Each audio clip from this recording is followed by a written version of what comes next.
we were just gone. We were left alone. Warlordism started. All the mujahideen who were there, brought by us from all over the world, 20, 30,000 of them, where were they? They were all holed up. 4 million refugees came into Pakistan. Did anyone talk of resettling them? You needed money to resettle them. Nobody's doing anything of the sort. So therefore, they coalesce and become Al-Qaeda. Benazir was the one talking about the danger that was posed by the Taliban and Al-Qaeda. All across Pakistan, secretly, cells have been operating, which have been trying to undergo militant training, and we don't want that because we feel that this is a threat to Pakistan. Benazir came on her first state visit to the United States, and she spent some time alone with Bush 41. And she told me one of the things that she said is, Mr. President, I fear we have created a Frankenstein. Her message largely fell on deaf ears. She was consigned to the political wilderness, but Benazir Bhutto is back. Her supporters call her conqueror of dictatorship, leader of democracy, queen of Asia. But now she faces a new enemy, her own family. The fight is over a dead man's legacy, that of Zulfikar Ali Bhutto, Benazir's father. The challengers for the title are his widow Nusrat and his eldest son, Murtaza. The defending champions, Benazir's husband Asif and Benazir herself. It wasn't just that the Bhuttos were contending with the Sharifs, it was that the Bhuttos were contending among themselves. Murtaza sends a message from Syria. He wants to be politically active in Pakistan. So she says that I can't afford your positions. Your positions have always been very extreme. She said, please don't. You will make things difficult for me. He stands for election, but he's not allowed to travel out of Syria. He sends his papers through my mother-in-law. I could not forever base my politics on the remote possibility that it will hurt my sister's politics. There was always a tension that Zulfikar Ali Bhutto had selected his oldest child and not his oldest son. It was a family feud in a sense, two families, each believing that they had the right to inherit the kingdom. On the 19th of October 1993, Benazir was sworn in as the Prime Minister of Pakistan for the second time, her mother at her side. What is really, I think, fundamental in assessing Benazir's legacy as Prime Minister is how she did in her second term, when inexperience and youth were no longer the excuses. She had broader vision, and I know this time she'd given a lot of thought as to what she might be able to accomplish. She wrote a book that was meant to be a political manifesto. Reconciliation was to be published after she had become a prime minister. It's a mandate for freedom, for dignity, for equality, for hope, for entering the 21st century with technology and science. The woman would go out of her way using the Quran to debunk the jihadist myth on women, on other religions, on tolerance, on democracy. It was such a strong denunciation of the jihadist view of Islam. The conservatives, the religious groups in Pakistan saw Benazir as a threat to Islam itself. She did represent in and of herself the reconciliation of these various strands of ideas. She brought fiber optics to Pakistan. She brought cell phones to Pakistan. She brought CNN and BBC to Pakistan. During the Middle Ages, when Europe was in the Dark Ages, the great universities of Islam were producing all the culture of the world and everything from art to algebra. And it was a very open and tolerant society. Well, that was her view of Islam. She, I think, really dispelled a lot of the myths about women in leadership roles. Certainly, she dispelled the myth that a woman can't be tough, because she was incredibly tough. As someone who claims to be a feminist, she was traditional. This is a woman who didn't shake hands with men, and who covered her hair, and who believed that women in a certain post should be married. She got so many women to start acting and start going into and making a change and trying to make a difference. She wasn't a feminist. I mean, I don't know why people think she was, but she wasn't. Benazir does not repeal the Hudud ordinances. And the Hudud ordinances are the most violent pieces of legislation against women in this country. Considering the fact that Benazir had to overcome these Sharia ordinances that so profoundly affect women, it is a miracle that she rose to the position of prime minister. The reality was that she needed this support of one of the religious parties to stay in power, and they would not have supported removing this. It was moderation to have in Islam an alternative to this radicalism, to have a kind of Islam where a woman could be elected head of one of the largest and most powerful Islamic countries. Murtaza and Bibi have a falling out long time ago. I've had political differences with my brother right back to 1981. He led one kind of political movement, and I led another kind of political movement. Now, Murtaza chooses to come when we are in government, and there are pending cases against him in all of Pakistan. My mother herself was telling me from the beginning that you must come back and face the cases in court. There were over 100 cases that Zia-ul-Haq had filed against Murtaza and Shahnawaz, anti-state activities. I said to him and my mother that you do know that if you come back now, the law of the land requires that you will have to go to jail. And they both said yes, and they were prepared for that. He returned to the country in November of 1993, and he was arrested at the airport. He spent 8 months in prison in Karachi, clearing his name through the courts. The second time she came to power, she was much more confident, but by that time she'd changed. I felt that she'd changed a great deal. She was a figurehead, because power was the end goal. When you look at Benazir Bhutto's governments and Benazir Bhutto's policies, that's the only thing that is constant. Accusations, accusations, accusations. And I say those accusations were lies, they were unfounded. Of course I had the reins of power. I was prime minister. It was a more aggressive government than the first, having lost power once before, having been denied her right to rule. Benazir did not take the same chances the second time. The corruption was more extensive and it was grander. This is all part of a smear campaign against her. I think they used power to make money. And, she then decided to formalize it by making her husband Minister for Investment. The word corruption is an easy word to bandy about. When you don't like someone, you don't like their politics, and you have a massive propaganda machine at your disposal, you use that to taint political leaders. It's not a government, it is Alibaba and 40 thieves. She tolerated a lot of people and their shenanigans. In fact, Murtaza comes to our house where we try and talk that it's not safe for you here and you have a security risk against him. Obviously, he has his own position. He doesn't listen to us. And then this incident happens.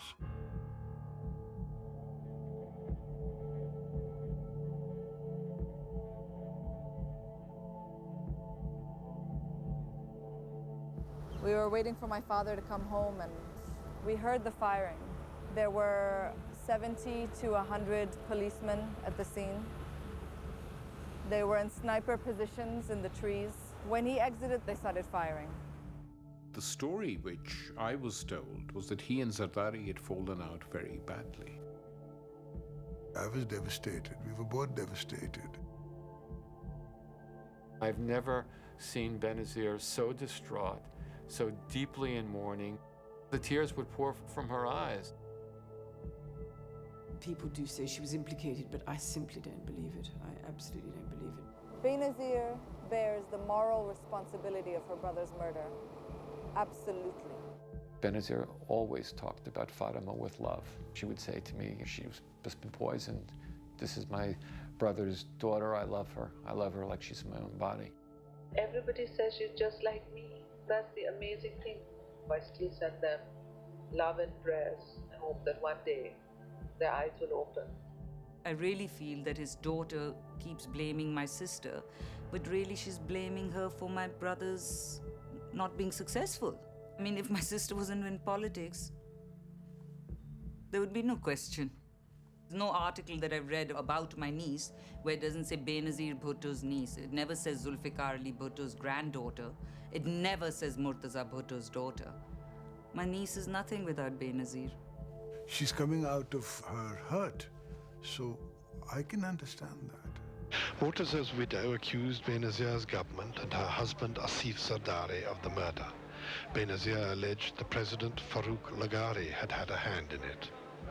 Relations between the Prime Minister and the President had reached breaking point. In November, the President dismissed Benazir's government. Nawaz Sharif was himself Prime Minister for the second time and was intent on destroying once and for all Benazir Bhutto and her husband Asif Ali Zardari. So the government arrested Mr. Zardari on multiple charges, which included the murder of Benazir's brother. The fact that I'm put into that case is done to malign our government. Who's lost the most in Mir Murtaza's murder? We. Who brought the charges against Mr. Zardari?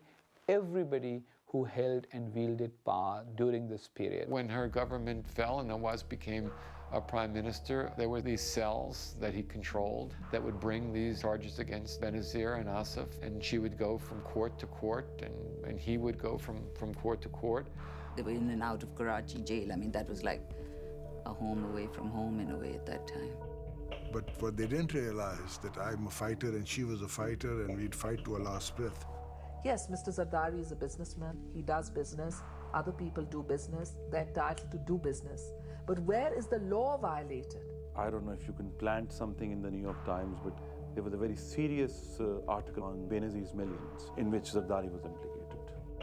The House of Graph pretty succinctly in 3 or 4 words summed up what I tried to say in 7,000 or 8,000 words, that there was corruption going on, bank statements in the name of Benazir Bhutto and her husband. These stories were planted by the intelligence services in order to justify dismissal of elected government. You know, we are an imperfect business, but we were very confident that we had nailed the case. People don't realize, you're being attacked from all sides. Her husband was in jail. She had 3 little children. And this was political victimization. They were putting pressure on the judge to take even her ancestral property, what she's inherited from her grandfather and her father. She was harassed to the last core. In fact, she went into exile with the permission of the court.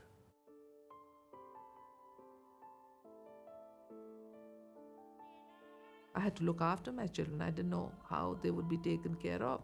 My mother's suffering from Alzheimer's. She lives with me. So both for personal and political reason, I thought that my freedom of movement was essential.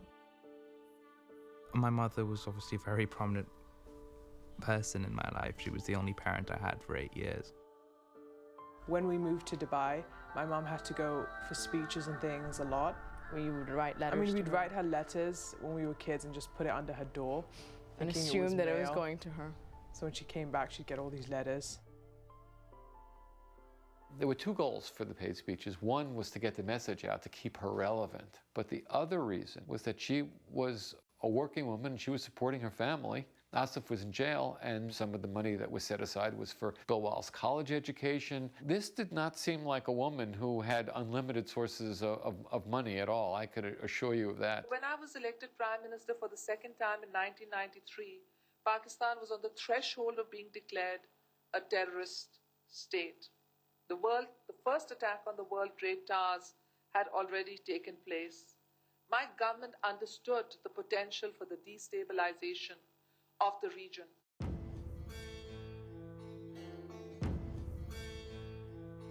In 1996, when the Taliban took over our neighboring Afghanistan, there were only 3 countries in the world that recognized it: the United Arab Emirates, Saudi Arabia, and Pakistan. And Benazir, as a supposedly democratic feminist prime minister, extended her country's recognition, support, and aid to the Taliban in Afghanistan.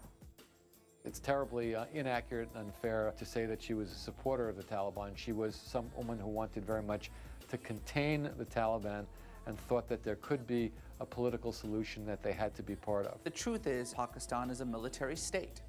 And those kinds of issues are dealt with by an increasingly independent ISI. The Pakistanis believed they needed these Islamist groups in order to prevent India from circling around and taking control of Afghanistan, their neighbor. There was a military concept called strategic depth, which really depended on a pro-Pakistan Afghanistan to give Pakistan depth to actually retreat if invaded by the Indians again. The people of Pakistan celebrated the birth of the Islamic bomb. Most Pakistanis believe that they deserve a nuclear weapon. And if for no other reason, they need a nuclear weapon because India has a nuclear weapon. The military in Pakistan has complete control over security policy. Prime ministers, including Benazir Bhutto and Nawaz Sharif, they were mere visitors of nuclear facilities. They did not have control over it. Whether a president or a dictator is in charge, the military is in charge of Pakistan.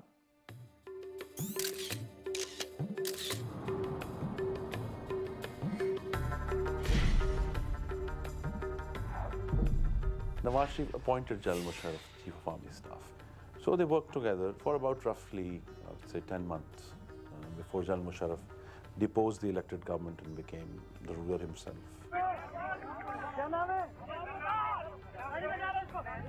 Having accused Nawaz Sharif of an assassination attempt, Musharraf used that pretense in order to take control of the Pakistani state. Pakistan, of course, has had a number of military coups in its brief history, and Musharraf's coup was very much in line with the previous coups. I wish to inform you that the armed forces have moved in as a last resort to prevent any further destabilization. Pakistan People's Party has been struggling to take military out of politics, and the fact that General Musharraf wears a uniform blurs the distinction between civilian and democratic rule. In order to fight back against the political challenges that he was facing from Benazir Bhutto, Musharraf added an addendum to the constitution saying that a prime minister could only have 2 tenures. And of course, since both Benazir Bhutto and Nawaz Sharif had already been prime minister twice, that seemed to preclude the possibility of them becoming prime minister again. But I think he's scared of me because I symbolize democracy, and he's scared of the people of Pakistan. He wants to keep in place an order that would deprive the people of Pakistan of opportunity for education, for health. For 11 years of my childhood, my father wasn't with us, so it was my mother who primarily brought us up. Every Friday we sort of had family day, but when it came to 7 o'clock, that was like family dinner time. So no matter what my mom was doing, you know, she could be having, you know, some president, some prime minister, whatever it was. She would be like, sorry, I'm sorry, it's 7 o'clock. Family time. It's dinner time with my kids. She did thank God for the time that she did spend in exile so that she did get to spend time with us. We spent much more time with her while in exile than we ever did as she was prime minister. And since my dad was away in prison, we were not left alone at the time, but we stuck together because of that. Obviously, when she was in exile and he was in prison, they didn't see each other for a very, very long time, and that was extremely difficult for her and for the kids. We would still talk to him all the time. We would send him letters and embarrassing drawings that we would make for him, and we'd always call him on his birthday, or he would call us on our birthday. You know, they grew up without a father. Nothing could bring that, nothing could give that back to them. That was taken away from them for political reasons, for no other reasons.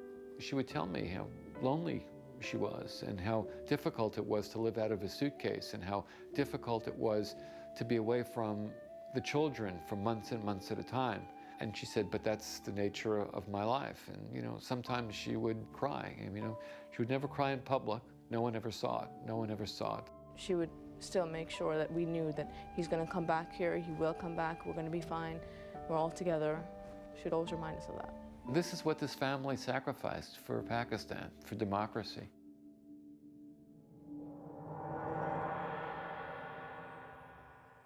By virtually every index, social, economic index, Pakistan has made absolutely woeful progress. Who's helping Pakistan manage in that area? Nobody. You can't have a functioning democracy in a country where people cannot read and write. You can always gauge the political situation in Pakistan by the number of madrasas that exist in the villages and the rural areas. The government relinquished its responsibility in providing education, health, housing, and social services to our people. And parents who were desperate to house their children, feed them and clothe them, handed them over to the political madrasas. The political madrasas did house, clothe, and feed the children, but they also provided the poison of hatred. Half the population of 175 million is below the age of 18. This is the biggest recruitment pool for the militants. The Pakistani intelligence service would funnel volunteers into Osama's camps and use his facilities. Osama bin Laden was able to operate with impunity. Benazir knew exactly that the elements of the Mujahideen that we had empowered were Western haters, and their concept of jihad was going to expand beyond Afghanistan, and we were next on the list.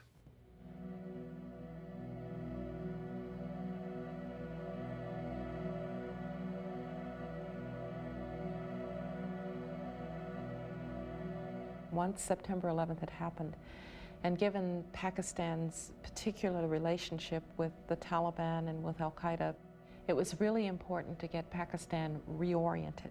It was Rich Armitage, the Deputy Secretary of State, who really had to go and convince the Pakistanis that they had to make a strategic shift. Musharraf made a very moving speech approximately 10 days after the planes hit the towers, which he practically wept, and he said, "We have no choice. We must be partners to the United States in this." There certainly is a disappointment and disenchantment with the United States, but it has not come out of nowhere. Its correction means doing justice. The Bush administration totally misjudged the political situation in Pakistan. Musharraf really basically sold George Bush 43 a bill of goods. Musharraf convinced President Bush that he was the only thing standing in the way of a nuclear-armed Ayatollah taking over Pakistan. And that was never the case. I remember being in Pakistan soon after 9/11 and talking to quite senior people, and they said the Americans are friends again, we can build strength again, and they then collaborated. But the problem for them now was that some of the people they recruited to fight these wars against the Russians were genuine. I mean, they may be slightly nutty, but they did believe in it.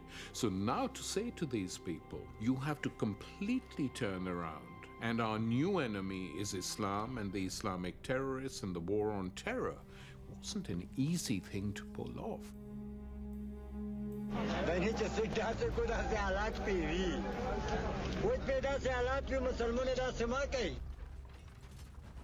We are being blamed.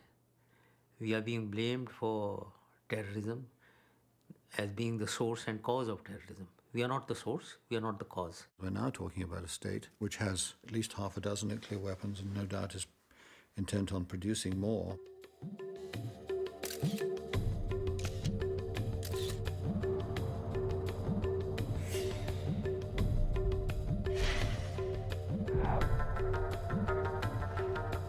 The Pakistani nuclear program was a national asset. This was the country's most important military program, and A.Q. Khan was the head of it. A.Q. Khan, with the support of the Pakistani government of the day of Musharraf, was providing nuclear technology to Iran, to North Korea, to Libya.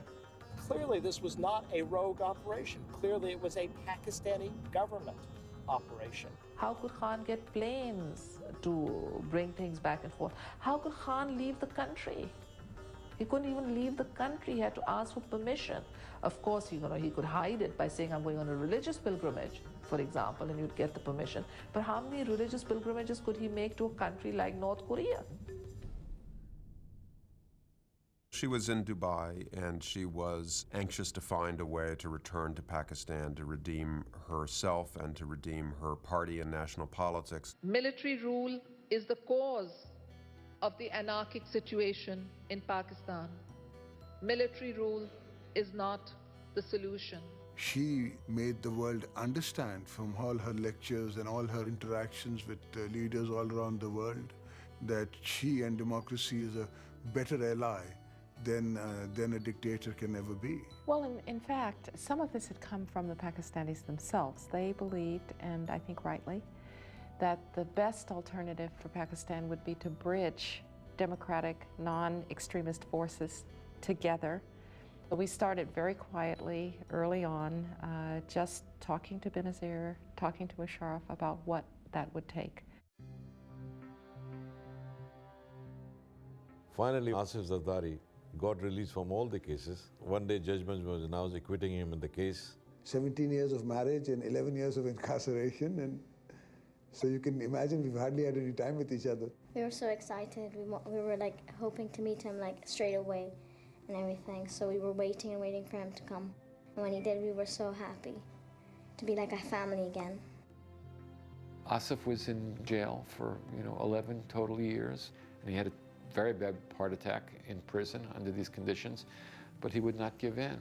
The ultimate question was, how could this man who was accused of so many things not be convicted of anything? 11.5 years in prison, no conviction, and a lot of innuendo and guilt by association.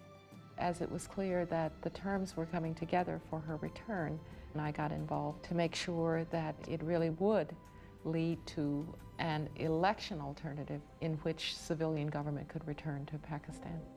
While the negotiations were going on, Musharraf got weaker and weaker, and Pakistan became more and more unstable politically. Go! Go, Musharraf, go! Go, Musharraf, go! Thousands of lawyers are still protesting on the streets of Pakistan's cities. The former head of the Supreme Court, who was ousted by Musharraf, issued a call for lawyers to continue their protests. A feud began over the legitimacy of Musharraf's rule.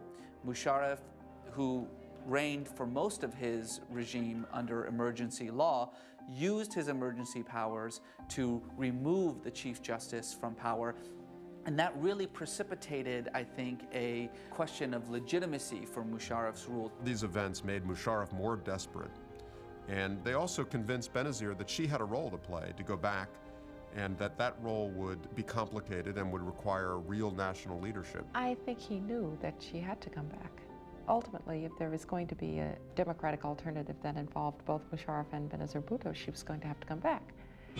Bhutto is set to land in her power base Karachi on October 18 after more than 8 years in exile. Thousands of followers from the Pakistan People's Party are expected to greet her.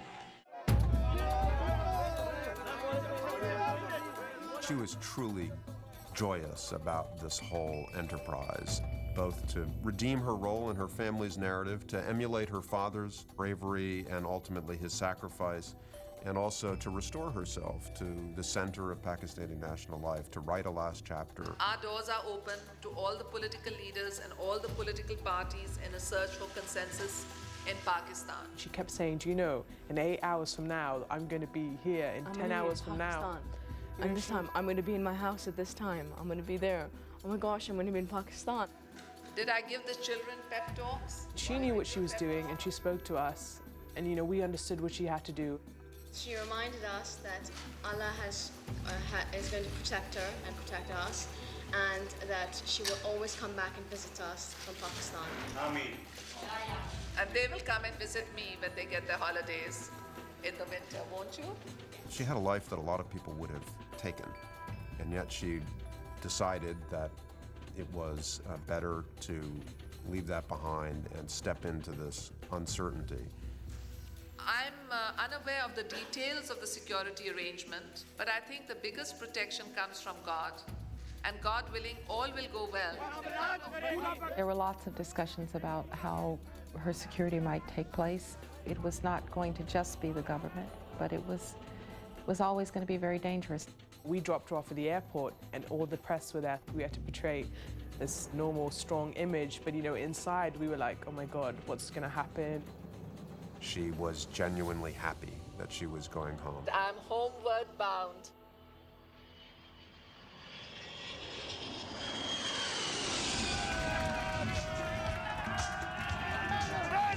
She flew in on this flight from Dubai with supporters. an equally large number of journalists. It was a chaotic scene. She walked down the steps and she stopped.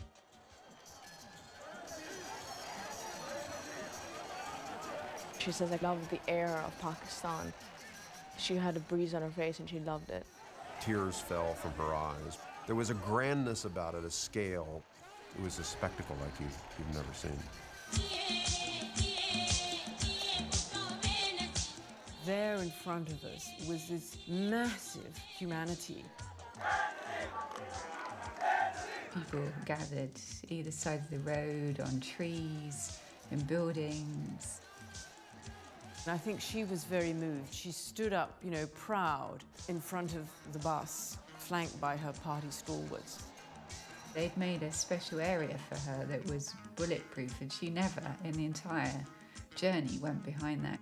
I'm calling up from here, everybody and anybody I can get to let her go in. I was with my father and he's like, get her behind the glass. My father was Why isn't she going behind the crazy. glass?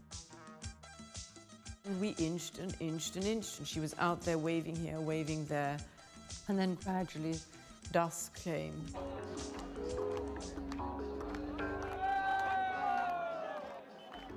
We turned off at this Stargate into the main road. And she pointed out to me that the street lights were going off in sequence as we drove along, which seemed very suspicious. And then just suddenly there was this sound. And I was literally sort of blown off this chair that I was sitting on. That first bomb wasn't very big, and I've been in Afghanistan when there have been suicide bombs, and often there are two. We were all thrown this huge sort of wave of hot air. We were showered with, it felt like sort of heavy rose petals, but in fact it was human flesh.